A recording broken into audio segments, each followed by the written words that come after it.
আসসালামু আলাইকুম দর্শক শ্রোতা। দেশের বিরাজমান পরিস্থিতিতে ক্ষোভ হতাশা প্রকাশ করেছেন প্রধান উপদেষ্টা। যদি ঠিকভাবে কাজই না করতে পারেন তাহলে তার এই পদে থেকে কী লাভ। এখানে মূলত দুইটি বার্তা বহন করে।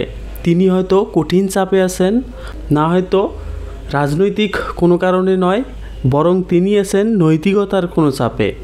যাকে মানুষ এত আশা নিয়ে এই ক্ষমতার আসনে বসিয়েছিল তাদেরকে এখনও পর্যন্ত তিনি বড় কিছু দিতে পারেন নাই। মূলত এই কারণেই তিনি অনেক হতাশায় রয়েছেন। চলুন এই সম্বন্ধে জেনে নেওয়া যাক যে প্রথম আলো কী বলছে। এই যে ঢাকায় প্রতিদিন সড়ক আটকে আন্দোলন, সংস্কার সহ বিভিন্ন বিষয়ে রাজনৈতিক দলগুলোর মধ্যে ঐক্যমত না থাকা, রাষ্ট্রীয় কাজে নানা পক্ষের অসহযোগিতামূলক বিষয়টিও কিন্তু চলে আসে এখানে। আলোচনার এক পর্যায়ে কাজ না করার বিষয়টি তিনি তুলে ধরে প্রধান উপদেষ্টা বলেন, সংস্কারের বিষয়ে এখনও তেমন কিছুই তো হলো না, তাহলে তিনি এখানে থেকে কি করবেন। এক পর্যায়ে প্রধান উপদেষ্টা আরও বলেন, অন্তর্বর্তীকালীন সরকার গঠন করেছে ছাত্র জনতা, বর্তমানে তিনি চলে যেতে চাচ্ছেন। তিনি যে পরিস্থিতিতে রয়েছেন তাতে একটি অবাধ নিরপেক্ষ নির্বাচনের আয়োজন নিয়েও তিনি শঙ্কা প্রকাশ করেছেন। এই পরিস্থিতিতে নির্বাচন হলে তা ছিনতাইয়ের ঘটনা ঘটলে পুলিশ প্রশাসন এটা কিভাবে ঠেকাবে সে বিষয়েও তিনি আতঙ্কিত রয়েছেন। অন্যদিকে আবার ভালো নির্বাচন দিতে না পারলে মানুষ তাকেই দায়ী করবে।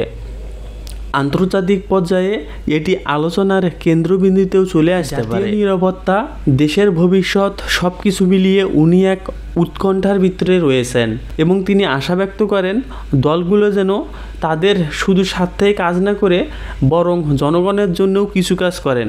বৈঠকে আরও জানানো হয়, বিভিন্ন পক্ষের অসহযোগিতামূলক বিষয়টি জাতির উদ্দেশ্যে তিনি ভাষণের মাধ্যমে পেশ করতে চান। এক পর্যায়ে তার ভাষণের একটি খসড়াও তৈরি হয়, তবে তা শেষ পর্যন্ত সিদ্ধান্ত হয়নি বলে এ বিষয়ে পরে আলোচনার মাধ্যমে জানানো হতে পারে বলে বলেছেন। পরে অবশ্য সন্ধ্যায় প্রধান উপদেষ্টার সঙ্গে সাক্ষাৎ করেছেন জাতীয় নাগরিক পার্টির আহ্বায়ক নাহিদ ইসলাম এবং উপদেষ্টা আসিফ মাহমুদ, সজীব ভুঁইয়া, মাহফুজ আলম। যমুনায় গিয়ে প্রধান উপদেষ্টার সঙ্গে কথাও বলেছেন। তাকে তারা বুঝিয়ে বলার চেষ্টা করেছেন তিনি যেন এই মুহূর্তে পদত্যাগ না করেন। এখন প্রশ্ন হলো, এই সংকেত কি শুধুই হতাশার, নাকি অনেক বড় কিছু ঘটার ইঙ্গিতও প্রদান করে?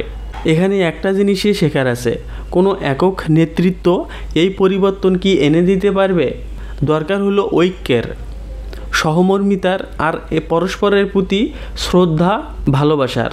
যদি এটি না থাকে তাহলে কি শুধুই দাঁড়ায় নেতৃত্ব মানে শুধু ক্ষমতায় থাকা? সেটি চ্যালেঞ্জের মুখে এক কঠিন সিদ্ধান্ত এনে দেয়। সংস্কার করতে গেলে বাধা আসবেই, কিন্তু ঐক্য ছাড়া সংস্কার সেখানে ব্যর্থ হয়।